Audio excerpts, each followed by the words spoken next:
प्रभु भक्तों का सारा जीवन प्रभु चिंतन में ही व्यतीत हो जाता है। उन्हें परमात्मा के सिवा अन्य कुछ सोचता ही नहीं है। वह निरंतर अपने परमात्मा के भरोसे ही रहते हैं और परमात्मा स्वयं प्रकट होकर उनके सारे दुखों को दूर कर देते हैं। एक ऐसी ही कहानी आज हम आपको बताने जा रहे हैं। किस प्रकार परमात्मा ने अपनी मूर्ति से प्रकट हो अपने भक्त के लिए सोने के कंगन प्रकट कर दिए। किसी गांव में एक माताजी रहती थी। वह परमात्मा की सच्ची भक्त थी। अल्प अवस्था में ही उनके पति का देहांत हो गया था। सारे गांववासी उन्हें शोभा भाभी के नाम से जानते थे। पति के गुजर जाने के बाद निरंतर परमात्मा के चिंतन में ही लगी रहती थी। संत महापुरुष उनके घर आते थे। वह सच्चे भाव से उनकी सेवा करती थी। उनके घर में उनके साथ उनका देवर और उनकी देवरानी रहती थी। देवर स्वभाव से बड़ा अच्छा था। वह अपनी भाभी की बहुत इज्जत किया करता था। वह सोचता था मेरी भाभी जी परमात्मा की सच्ची भक्त हैं, इसलिए अपने भाभी के प्रति वह सच्चा श्रद्धा भाव भी रखता था। लेकिन शोभा जी की जो देवरानी थी उसके मन में हरदम ईर्ष्या भाव बना रहता था। वह हरदम यही सोचती थी यह अपने पति के सारे पैसे अनाप शनाप संतों के पीछे खर्च कर देती है, हमारे घर में तो कुछ देती नहीं है। इससे अच्छा है इसे घर से निकाल दिया जाए। उसने बहुत बार प्रयास किया था अपने पति को भड़काकर शोभा जी को घर से निकालने का, पर उसके सारे प्रयास निष्फल चले जाते थे। एक दिन शोभा जी के देवर को किसी काम से अन्य शहर में जाना था। वह शोभा जी के पास आया और उन्हें प्रणाम कर कहने लगा, भाभी माँ, आज मैं कुछ दिनों के लिए बाहर जा रहा हूँ। मेरे पास यह कीमती कुछ सामान है। शोभा जी ने पूछा, क्या सामान है?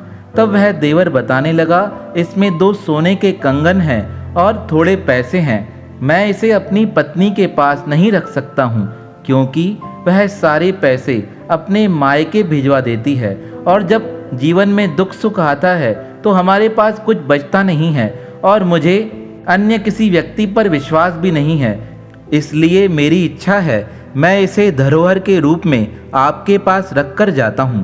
तब भक्त शोभा जी कहने लगी, अरे यह तो बहुत मुश्किल काम है, मैं इसे कैसे संभाल पाऊंगी। तब देवर जी कहने लगे, भाभी मुझे आप पर पूरा विश्वास है, आप संभाल लेंगी। तब भक्त शोभा जी ने अपने देवर को मिट्टी के एक सिरे की ओर इशारा करते हुए कहा, वहाँ जाइए, मिट्टी को खोदकर यह दोनों चीज़ें उसके अंदर दबा दीजिए। मेरे इस कक्ष में परमात्मा के सिवा और कोई भी नहीं आता है, आप निश्चित होकर जाइए। अब भाभी की बात मानकर देवर ने वह पैसे मिट्टी में दबा दिए। क्योंकि पुराने ज़माने में धन रखने की सुविधाएं नहीं होती थी, ना तो अलमारी होती थी, ना ही आज के ज़माने के अनुसार बैंकों के लॉकर होते थे। लोग अपना धन जमीन के नीचे ही गाड़ के रखते थे। आपको थोड़ा समय पहले की एक बात बताता हूँ। जयपुर में जब मेट्रो का कार्य चल रहा था तो उसके कारण छोटी चौपड़ के पास खुदाई का कार्य प्रारंभ था। कहते हैं जब वहाँ खुदाई चल रही थी तब एक तांबे का बड़ा कलश मिला। उस कलश में चांदी और सोने के सिक्के थे। मजदूरों को जब वह कलश हाथ में मिला वह खुश हो गए, लेकिन सरकार ने उसे अपने आधिपत्य में ले लिया। जब उसका पता लगाया गया कि यह धन यहाँ कैसे आया होगा तो जानकारों ने कहा, पहले ज़माने में लोग बैंकों में पैसे नहीं रखते थे, वह मिट्टी में गाड़ दिया करते थे, इसलिए वह कलश उन्हें यहाँ प्राप्त हुए हैं। अब शोभा जी के देवर जी ने भी ऐसा किया। उन्होंने 2 सोने के कंगन और धन मिट्टी में गाड़ दिया। वह तो व्यापार के लिए बाहर चले गए। जैसे ही यह बात देवरानी को पता चली कि मेरे पति देव अपने 2 सोने के कंगन मेरी भाभी के पास धरोहर के रूप में रख कर गए हैं तो उसका मन ईर्ष्या से भर गया। वह प्रयास करने लगी किसी भी तरह मैं उस कंगन को चुरा लूं। उसने बहुत प्रयास किया पर उसकी कोशिश हरदम सफल नहीं हो पाती थी। लेकिन एक दिन शोभा जी किसी काम से बाहर गई हुई थी। वह देवरानी शोभा जी के कक्ष में आई, ढूंढने लगी वह धन कहाँ पड़ा है। अचानक उसका ध्यान थोड़ा मिट्टी की ओर गया। उसने जैसे ही मिट्टी को वहाँ से खोदा तो उसे 2 कंगन और थोड़ा धन प्राप्त हो गया। वह उन्हें उठाकर अपने कक्ष में ले आई और चुपचाप आकर सो गई। शोभा जी घर आई, उन्हें तो किसी बात का ज्ञान था ही नहीं। 3-4 दिन बाद जब शोभा जी के देवर पुनः वापस लौट कर आए, उन्होंने सबसे प्रथम आकर अपनी भाभी को प्रणाम किया और प्रणाम करते हुए कहा, भाभी जी, मैंने आपके पास धरोहर रखी थी, आप वह मुझे दे दीजिए। शोभा जी ने कहा, आप जो धरोहर जहाँ रख कर गए थे वहीं से उठा लीजिए, मैंने उसे देखा तक नहीं है। भाभी की बात मानकर जब देवर जी उस स्थान पर गए, उन्होंने मिट्टी खोदी पर उन्हें कुछ नहीं मिला। उन्होंने कहा, भाभी यहाँ कुछ नहीं है। शोभा जी ने कहा, ऐसे कैसे हो सकता है, यह धन तो यहीं रख कर गए थे, मैंने तो हाथ भी नहीं लगाया था, फिर कौन ले गया? देवर जी कहने लगे, भाभी जी आप बताओ आपने कहाँ रखा है? शोभा जी कहने लगी, मैं सच कहती हूँ, मैंने उन्हें देखा भी नहीं है और कौन लेकर गया है मुझे इसकी जानकारी भी नहीं है। इतने में शोभा जी से ईर्ष्या भाव रखने वाली उनकी देवरानी अपने पति के पास आकर कहने लगी, मैं तो पहले से ही कहती थी इसका चरित्र ठीक नहीं है, यह संतों के साथ हरदम संकीर्तन किया करती है, अपने घर पे अनेक संतों को बुलाकर भोजन खिलाती है, पक्का इसने वह हमारा कंगन किसी के पास गिरवी रखा दिया होगा, आप अभी का अभी इसे घर से निकाल दीजिए।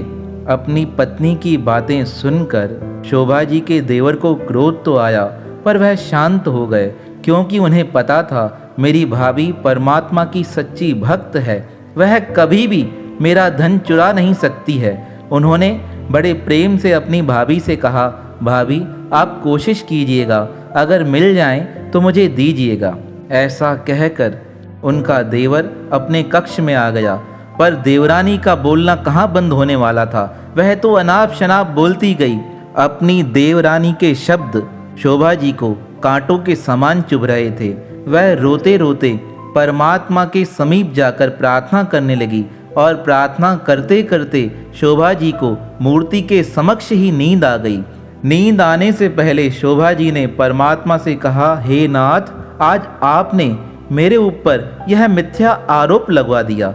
आपको तो पता है मैंने कंगन चोरी नहीं किया है, फिर उन कंगनों को यहाँ से कौन उठाकर लेकर गया है? आपके विश्वास पर ही मेरे देवर जी यहाँ कंगन छोड़ कर गए थे। मैंने कहा था परमात्मा के सिवा यहाँ कोई नहीं आता है। अब आप ही मेरी लाज रखिए। जिस प्रकार आप पर सामंतक मणि का आरोप लगा था, तब आपने अपना आरोप झूठा सिद्ध किया था। आज आपके भक्त पर ऐसा ही आरोप लगा है। आप मेरी लाज रखिए, इस आरोप को मिथ्या साबित कीजिए। जब इस प्रकार रोते रोते शोभा जी को नींद आ गई, कहते हैं रात्रि का 1 बजा था, अचानक से भगवान की मूर्ति से कुछ आवाज़ आने लगी। जब शोभा जी की नींद टूटी तो उन्होंने देखा उनके पास ही 2 सोने के कंगन और थोड़ा धन पड़ा है। उसे देखकर वह हैरान हो गई, इतनी रात्रि को यह 2 कंगन और धन कहाँ से आया है? उन्होंने यहाँ वहाँ देखा, ऊपर की ओर देखा तो वह देखने लगी भगवान की मूर्ति में भी एक सोने की अंगूठी पहनी हुई है। वह सोचने लगी, मैंने तो कभी भगवान को सोने की अंगूठी नहीं पहनाई है, फिर यह अंगूठी कैसे आ गई? वह भगवान की ओर देखकर पूछने लगी, प्रभु यह कौन सी माया है, यह कौन सी लीला कर रहे हो? तब अचानक से चमत्कार हुआ। भगवान की मूर्ति भक्त शोभा जी से बात करते हुए कहने लगी, शोभा जी तुम मेरी भक्त हो, क्यों चिंता करती हो? यह दोनों कंगन मैंने दिए हैं, तुम जाकर अपने देवर को दे दो।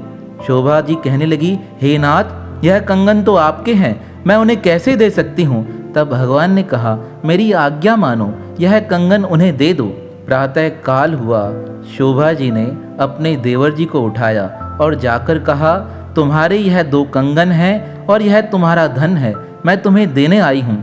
जब देवर जी ने वह कंगन देखा तो प्रसन्न हो गए और अपनी पत्नी को बुलाकर कहने लगे, देखा मैंने तुमसे पहले ही कहा था, भाभी जी बड़ी शुद्ध हैं, वह परमात्मा की सच्ची भक्त हैं, वह कभी भी चोरी नहीं कर सकती हैं। अपने पति की बात सुनकर शोभा जी की देवरानी मन में विचार करने लगी, अरे इसके कंगन तो मैंने चुराए थे, फिर इसके पास यह कंगन कैसे आ गए? वह भागते हुए अपने कक्ष में गई और जहाँ उसने कंगन छुपाए थे उनको जाकर देखने लगी। उसने वह कंगन देखे। वह कंगन देखकर हैरान हो गई। जब यह कंगन मेरे पास पड़े हैं तो शोभा जी ने मेरे पति को कौन से कंगन लाकर दिए हैं। वह दौड़ती हुई उन कंगनों को उठाकर अपने पति के पास आई और शोभा जी के चरणों में प्रणाम कर क्षमा मांगते हुए कहने लगी, मुझे क्षमा करो और सच्ची सच्ची बताओ, तुम्हारे कंगन तो मैंने चोरी किए थे, फिर तुम्हें यह कंगन कहाँ से मिले हैं। तब शोभा जी कहने लगी, यह कंगन तो मुझे परमात्मा देकर गए थे। उन्होंने कहा, यह कंगन अपने देवर को जाके दे दो, इसलिए मैं यह कंगन अपने देवर जी को देने आई हूँ। शोभा जी की देवरानी ने यह बात सुनी। वह रोते हुए कहने लगी, मुझे क्षमा कर दो, मैंने अपराध किया है। मैंने एक निरपराध भक्त पर आरोप सिद्ध किया है। भाभी जी मुझे क्षमा करो। जब इस प्रकार उनकी देवरानी रोने लगी तब शोभा जी ने उन्हें अपने हृदय से लगा दिया और कहा, अगर क्षमा मांगनी है तो मेरे परमात्मा से चल के मांगो, मेरे मन में तुम्हारे लिए कोई द्वेष भाव नहीं है। जब भक्त शोभा जी अपनी देवरानी को इस प्रकार समझा रही थी तभी अचानक से एक चमत्कार पुनः हुआ। जो भगवान ने कंगन उपस्थित किए थे वह कंगन और धन दोनों अदृश्य हो गए। अब सिर्फ जो देवरानी के हाथ में कंगन थे वही वहाँ उपस्थित रहे। तब शोभा जी की देवरानी ने अपनी भाभी से पूछा, भाभी आपके हाथ में यह इतनी सुंदर अंगूठी है, यह आपको किसने पहनाई है। तब शोभा जी ने कहा, कल रात्रि को जब भगवान ने यह कंगन दिए थे उसके साथ ही भगवान ने मुझे यह अंगूठी दी थी और कहा था, शोभा जी मेरी ओर से तुम्हारे लिए यह भेंट है। शोभा जी की बात सुनकर अब तो उनका देवर भी उनके चरणों में प्रणाम कर कहने लगा, आज मैं धन्य हो गया। आपकी सेवा का जो सौभाग्य मुझे प्राप्त हुआ है, मुझे विश्वास है आपकी सेवा करते करते मेरा जीवन भी सफल हो जाएगा। इस प्रकार उन दोनों पति पत्नी ने शोभा जी से क्षमा मांगी और उनसे कहा, आज के बाद आपको कोई भी कार्य होगा हम आपकी सेवा में तत्पर हैं। तब शोभा जी ने कहा, अगर तुम्हें कोई सेवा ही करनी है तो मेरी एक इच्छा है, रोज संत यहाँ पर सत्संग करने आए। कहते हैं शोभा जी की बात मानकर उनके देवर ने एक अच्छा सा चबूतरा बना दिया। अब तो उनके घर पे रोज संतों का सत्संग होने लगा। तो किस प्रकार परमात्मा अपने भक्तों के लिए मूर्ति से भी सोना प्रकट कर देते हैं। अपने भक्त पर जब भी कोई विपत आए परमात्मा स्वयं प्रकट होकर उसके दुखों का निवारण कर देते हैं। ऐसे भक्त वसल भगवान के पावन श्री चरणों में हमारा बारंबार प्रणाम है, प्रणाम है, प्रणाम है।